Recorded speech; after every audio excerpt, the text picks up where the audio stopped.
नमस्कार, स्वागत है आप सभी का 100 शहर 100 खबर में। मैं रविंद्र सिंह आपके साथ फटाफट खबरों में शुरुआत करते हैं पहली और अहम खबर से। बिहार में ठनका गिरने से आज 13 लोगों की जान चली गई। वैशाली जिले में 5 लोगों की जान गई आकाशीय बिजली गिरने से, जबकि लखीसराय में 2, बांका और गया में एक व्यक्ति की जान चली गई। जमुई में एक बुजुर्ग की मौत ठनका गिरने से हो गई। वहीं समस्तीपुर में भी 3 लोगों की मौत हो गई।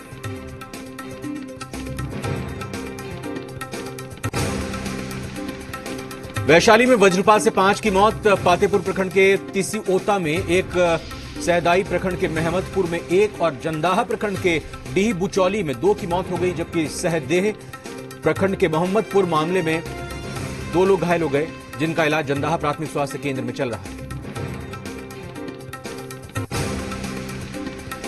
पटना में झमाझम बारिश के चलते कई इलाकों में जल जमाव की स्थिति बन गई है। Shastri Nagar JD women's college और पीएचक्यू के पास जल भराव हो गया। पटना के राजेंद्र नगर में भी थोड़ी देर की बारिश में जल भराव हो गया। नाला जाम होने की वजह से लोगों की परेशानी बढ़ गई। बघार में नदी में बड़ा हादसा हुआ। मझधार में नाव के 2 टुकड़े हो गए। नाव में फंसे 15 लोगों का बचाव किया गया। नाविकों और गांव वालों ने सभी को बचा लिया। जमुई में नल जल योजना बंद होने से हेठ चकाई के ग्रामीण जल संकट से जूझ रहे हैं, लेकिन विभाग ध्यान नहीं दे रहा है। 14,30,000 रुपए की लागत से बनी टंकी महज शोपीस बनी हुई। बिहार विधानमंडल का मानसून सत्र 3 अगस्त से 6 अगस्त तक चलेगा। बिहार कैबिनेट की हुई बैठक में फैसला लिया गया। सदन को बुलाने पर कैबिनेट की मोहर लग गई है। इसके अलावा आज कैबिनेट की हुई बैठक में 4 एजेंडों पर फैसला लिया गया। बिहार चुनाव से ठीक पहले तेजस्वी यादव ने एक बड़ा दांव चल दिया है। आरजेडी नेता तेजस्वी यादव ने 15 साल के लालू राबड़ी शासनकाल में हुई गलतियों के लिए माफी मांगी है। तेजस्वी यादव ने कहा है कि 15 साल के आरजेडी शासनकाल के दौरान अगर किसी प्रकार की गलतियां हुई हैं तो वो उसके लिए माफी मांगते हैं।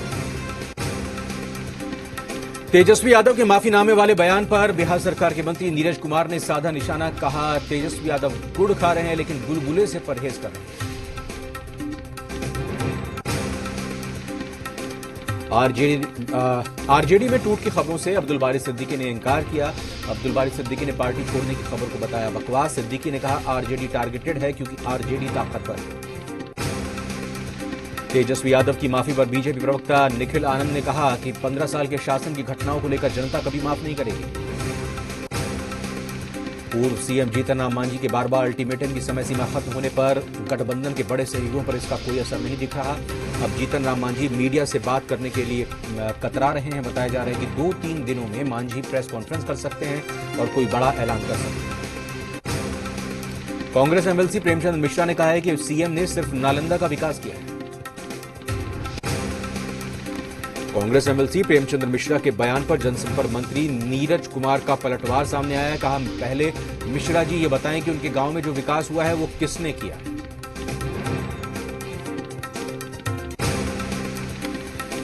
आरजेडी के बागी विधायक महेश्वर प्रसाद यादव ने तेजस्वी यादव पर बड़ा हमला बोला है। महेश्वर प्रसाद यादव ने कहा कि तेजस्वी यादव में नेता प्रतिपक्ष बनने की काबिलियत नहीं। जमुई के बटिया घाटी में हुई लूटकांड का पुलिस ने खुलासा कर दिया है। मामले में पुलिस ने 2 लुटेरों को गिरफ्तार किया। सहरसा में बेखौफ अपराधियों ने दिन दहाड़ी लूट की वारदात को अंजाम दिया। सीएसपी संचालक से अपराधियों ने लूटे तकरीबन 5 लाख रुपए। 3 की संख्या में बाइक पर सवार थे अपराधी।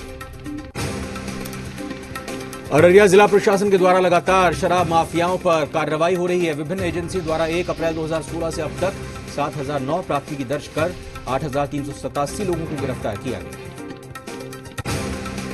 मुंगेर में नगर परिषद द्वारा पेंशन भुगतान में अनियमितता बरतते जाने के विरोध में रिटायर्ड सफाई कर्मी अपनी पत्नी के साथ 2 दिनों से परिषद के मुख्य गेट के पास अनशन पर बैठे। मुंगेर में आज स्नान करने के दौरान गहरे पानी में डूबने से 2 लोगों की मौत हो गई। वहीं असरगंज थाना क्षेत्र के सजवा गांव में पोखर में डूबने से 27 साल के युवक अंकज दास की मौत हो गई। वहीं सफियाबाद थाना क्षेत्र में डकरा नाला गंगा घाट पर भैंस को गंगा में स्नान कराने गए 17 वर्षीय इंटर का छात्र साकेत कुमार डूबकर मारा गया। मुंगेर में नशे में धुत बेटे ने बूढ़े पिता को चाकू मारकर घायल किया। पिता को बचाने आए बड़े बेटे ने गुस्से में आकर उसी चाकू से छोटे भाई की हत्या कर दी।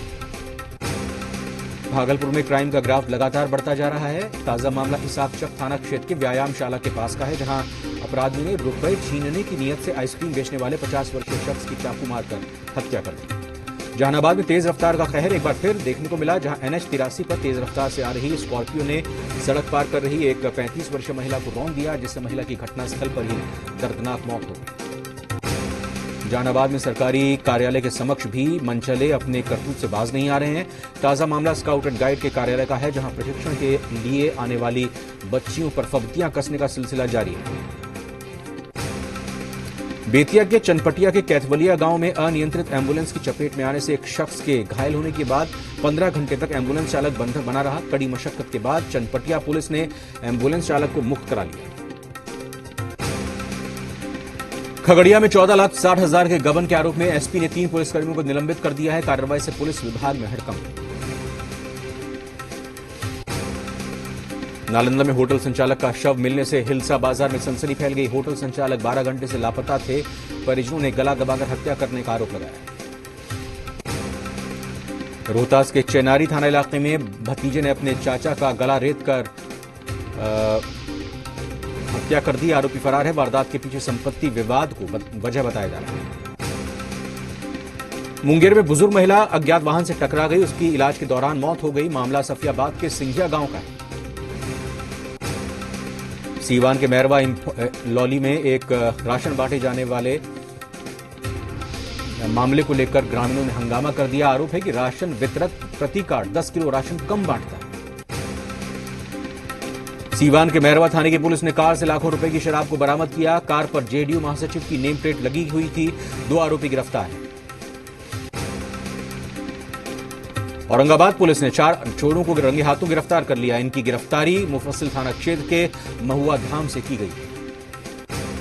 औरंगाबाद पुलिस ने गणेश हत्याकांड का खुलासा किया है। हत्या में शामिल उसके बड़े भाई और बहनोई को पुलिस ने गिरफ्तार कर लिया है। औरंगाबाद पुलिस ने शराब के शौकीन एक युवक को धर दबोचा। पुलिस ने तलाशी के दौरान उसकी बाइक की डिक्की में से एक केन बियर बरामद की। एसडीपीओ अनुज कुमार ने बताया कि इसकी गिरफ्तारी वाहन चेकिंग के दौरान की गई। जन अधिकार पार्टी के संरक्षक पप्पू यादव शुक्रवार को दरभंगा जिले के पतोर गांव में 1 जुलाई को 14 वर्षीय बच्ची की हुई हत्या से शोकाकुल परिवार से मिलने पहुंचे। पीड़ित परिवार से मिलकर न्याय का भरोसा देते हुए 20,000 की आर्थिक मदद की है।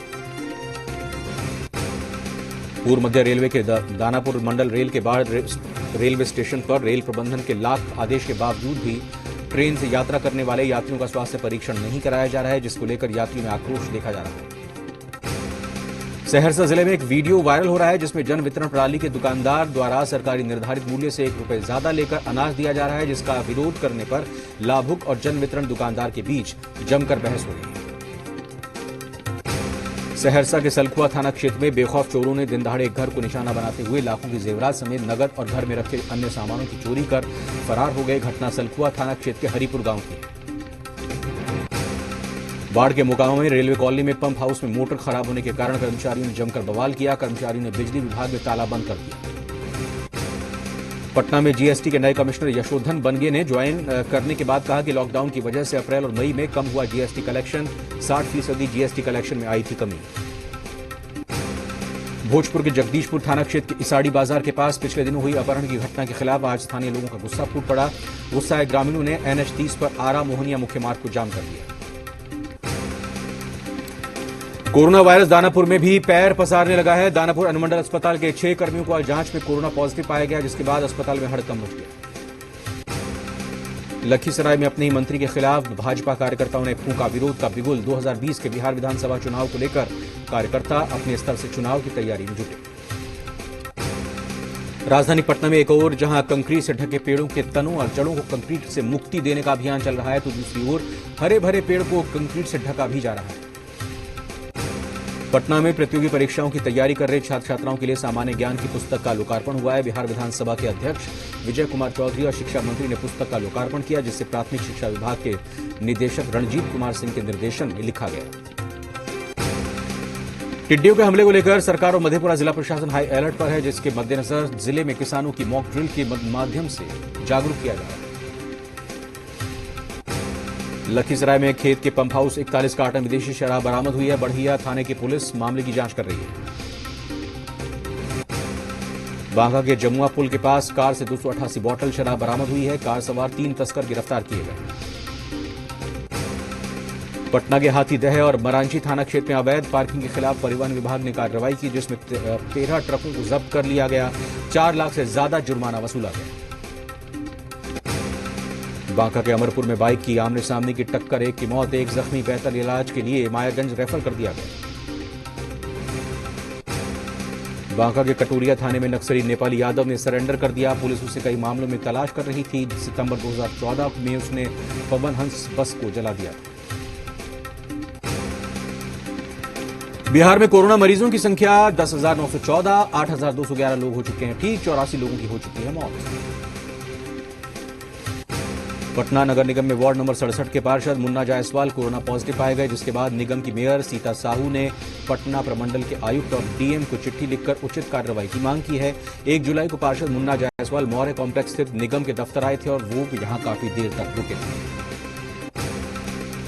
कोरोना संक्रमण के मामले को लेकर शेखपुरा जिला प्रशासन सतर्क है। लोगों को मास्क लगाने और एहतियात बरतने के लिए जागरूक किया जा रहा है।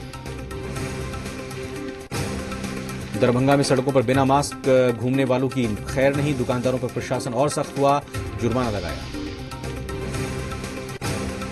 पटना सिटी में कोरोना के 63 मरीजों में पॉजिटिव पाए जाने पर सिटी अनुमंडल अधिकारी राजेश रोशन ने 18 इलाकों की कंटेनमेंट जोन घोषित करते हुए 12 सेक्टरों में बांटा है। झारखंड में कोरोना मरीजों की संख्या 2,634 तक पहुंची, 1,988 लोग ठीक, 631 एक्टिव केस, 15 लोगों की हो चुकी है मौत।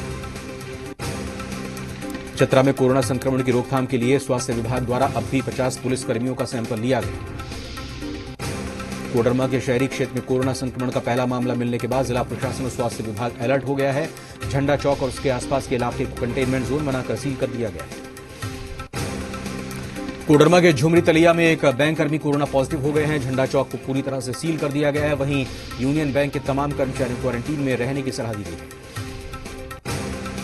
झारखंड अभिभावक संघ ने स्कूलों द्वारा चलाई जा रही ऑनलाइन क्लास को बंद कराने की मांग की है। संघ का कहना है कि इससे कोई फायदा नहीं, दूरदर्शन पर बच्चों की क्लास चलाई जाए। बोकारो में बिना मास्क सड़क पर निकलने वालों पर प्रशासन की नजर सख्त हुई। जिला प्रशासन ऐसे लोगों पर कार्रवाई करने में लगा हुआ है। फिलहाल चेतावनी और मास्क देकर लोगों को छोड़ा जा रहा है। पश्चिम सिंहभूम में 6 और कोरोना मरीज स्वस्थ होकर घर लौटे। जिले में अब केवल 1 कोरोना मरीज का इलाज जारी है। पाकुड़ सदर प्रखंड में कोरोना पॉजिटिव मरीज मिलने के बाद उसका निवास और आसपास के क्षेत्र को पूरी तरह से सील कर दिया गया है। इलाके की ड्रोन से निगरानी की जा रही है। श्रावणी मेला और बैजनाथ मंदिर में पूजा अर्चना मामले पर फैसले के लिए सोमवार तक इंतजार करना होगा। अदालत ने सभी पक्षों की राय ली है। ऑनलाइन दर्शन की हाईकोर्ट की इजाजत दे दी।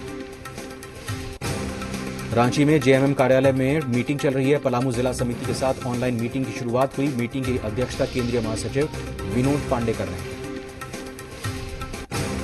रामगढ़ जिले के गोला में अधूरा पुल ग्रामीणों के लिए परेशानी का सबब बना हुआ है। लगभग 7,000 की आबादी प्रभावित हो रही है।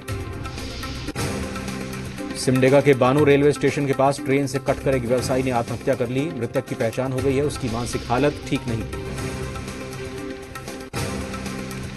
पलामू के हुसैनाबाद में अधेड़ की धारदार हथियार से की गई हत्या, मामला बैराव पंचायत के नावाडीह का। हजारीबाग एसपी कार्तिक एस ने प्रेस वार्ता कर जानकारी दी कि हजारीबाग में सांप्रदायिक दंगा फैलाने वाले 59 लोगों को गुंडा पंजी में नाम दर्ज कर दिया गया।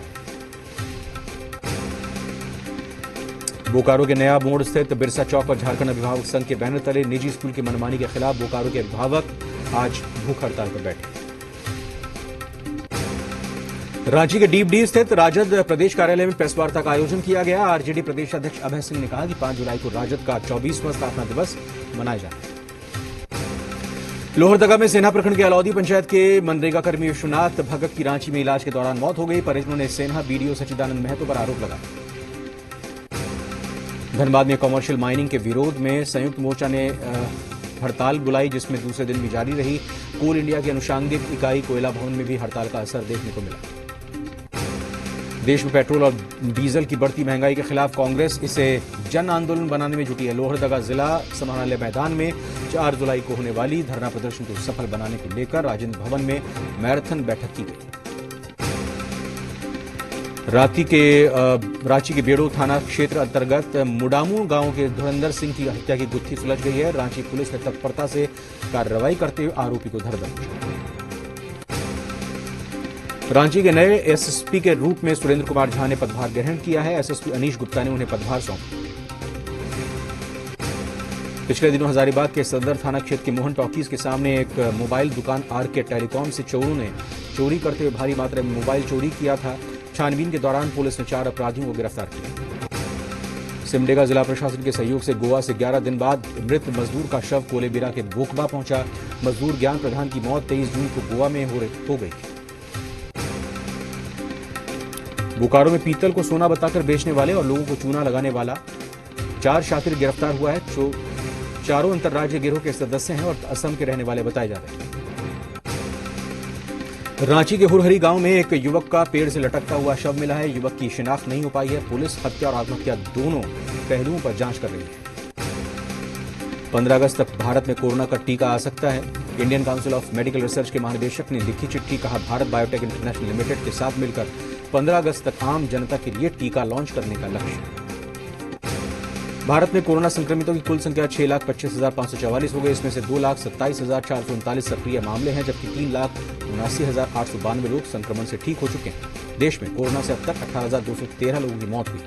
बीते 24 घंटे में देश में कोरोना के 20,903 नए मामले सामने आए। 389 लोगों की मौत हो गई। कोरोना संक्रमण बढ़ने के साथ देश में टेस्टिंग की संख्या बढ़ाई गई। पिछले 24 घंटे में 2,41,000 लोगों के टेस्ट हुए। कुल टेस्ट की संख्या 92,97,000 हुई। लद्दाख में भारत और चीन के बीच चल रही तनातनी के बीच प्रधानमंत्री नरेंद्र मोदी आज सुबह अचानक लद्दाख दौरे पर पहुंचे। सीडीएस जनरल बिपिन रावत और army chief general Manoj Mukund Naravane भी इस दौरे में उनके साथ रहे। पीएम लेह में सेना, वायुसेना और आईटीबीपी जवानों से मुलाकात कर उनका हौसला बढ़ाया। लद्दाख पहुंचने के बाद पीएम नरेंद्र मोदी लेह से करीब 35 किलोमीटर दूर नीमो पहुंचे, जहां पर सेना की 14 कोर की commander lieutenant general Harinder Singh ने उन्हें हालात के बारे में ब्रीफ किया। कोर कमांडर ने उन्हें चीन से अब तक हुई बातचीत का ब्यौरा दिया, साथ ही अपनी सैन्य तैनाती के बारे में भी उन्हें बताया। युद्धकालीन परिस्थितियों के बीच पीएम नरेंद्र मोदी का अचानक पहुंच जाना चीन और दुनिया के लिए बड़ा संदेश माना जा रहा है। रक्षा विशेषज्ञों के मुताबिक पीएम ने चीन को साफ संदेश दे दिया कि हम एलओसी पर पीछे हटने वाले नहीं हैं। अगर चीन ने हालात को बिगाड़ने की कोशिश की तो उसका उसी हिसाब से जवाब दिया जाएगा। गलवान के शहीद जवान सुनील के बड़े भाई ने कहा है कि हमें देश के प्रधानमंत्री पर गर्व है, जो विषम परिस्थिति में भी बॉर्डर पर जाकर जवानों का हौसला बढ़ा रहे हैं। कराची स्टॉक एक्सचेंज पर आतंकी हमले के पीछे भारत का हाथ बताने पर पाकिस्तान को भारत का जवाब। भारतीय विदेश मंत्रालय ने कहा, घरेलू मसलों का ठीकरा भारत पर ना फोड़े पाकिस्तान। पुंछ में सीज फायर उल्लंघन का भारत ने किया पाकिस्तान को करारा जवाब। जम्मू कश्मीर के शाहपुर सेक्टर में तैनात भारतीय सेना ने पाकिस्तानी चौकियों पर गोलियां बरसाई। पाकिस्तान की बलूच रेजिमेंट के 2 सैनिक मारे गए, कई पोस्ट और बंकर तबाह। गिलगित बाल्टिस्तान में पाकिस्तान द्वारा चुनाव की घोषणा पर भारत ने कहा है कि पाकिस्तान बदलाव की कोशिश न करे, सभी अवैध कब्जे वाले खाली करे। गिलगित बाल्टिस्तान को अपना क्षेत्र मानता है भारत। यूपी के कानपुर में बदमाशों के साथ मुठभेड़ में 8 पुलिसकर्मी शहीद। बीती देर रात हिस्ट्री शीटर को पकड़ने गई थी पुलिस की टीम। बताया जा रहा है कि चौबेपुर थाना क्षेत्र के बिकरू गांव में शातिर बदमाश विकास दुबे को पकड़ने गई थी पुलिस। विकास और उसके 8-10 साथियों ने पुलिस पर ताबड़तोड़ फायरिंग शुरू कर दी। घर के अंदर और छतों से गोलियां चलाई गई। मरने वालों में सीओ बिल्हौर देवेंद्र मिश्र और एसओ शिवराजपुर महेश यादव भी शामिल हैं। उत्तर प्रदेश के मुख्यमंत्री योगी आदित्यनाथ ने शहीद पुलिसकर्मियों को श्रद्धांजलि दी है। साथ ही पुलिस महानिदेशक को इस घटना को अंजाम देने वाले अपराधियों के खिलाफ सख्त से सख्त कार्रवाई के निर्देश दिए। सरकार ने शहीदों के परिजनों को 1-1 करोड़ मुआवजे का ऐलान किया। हिस्ट्री शीटर विकास दुबे कई हत्याओं के लिए कुख्यात रहा है। वर्ष 2000 में कानपुर के ताराचंद इंटर कॉलेज के सहायक प्रबंधक सिद्धेश्वर पांडे और रामबाबू यादव की हत्या में विकास दुबे का नाम आया। वर्ष 2001 में दर्जा प्राप्त राज्य मंत्री संतोष शुक्ला की हत्या में विकास दुबे मुख्य आरोपी रहा। वर्ष 2004 में केबल कारोबारी दिनेश दुबे की हत्या में भी विकास दुबे आरोपी बना। जम्मू कश्मीर में सुरक्षा बलों को एक और कामयाबी। श्रीनगर के बाहरी इलाके मल्लाबाग में मुठभेड़ में एक आतंकवादी मारा गया। सीआरपीएफ का एक जवान भी घायल। दोनों तरफ से भारी गोलीबारी। अफ्रीकी देश बोत्सवाना में हाथियों की मौत की मिस्ट्री बढ़ती जा रही है। 2 हफ्ते में यहां 275 हाथियों की मौत हो चुकी है। अधिकारियों के मुताबिक हाथियों की मौत की वजह पता नहीं चल पा रही है। मरे हुए हाथियों की जांच के नमूने कनाडा, दक्षिण अफ्रीका और जिम्बाब्वे भेजे गए। बोत्सवाना में हाथियों की संख्या 1,30,000 है।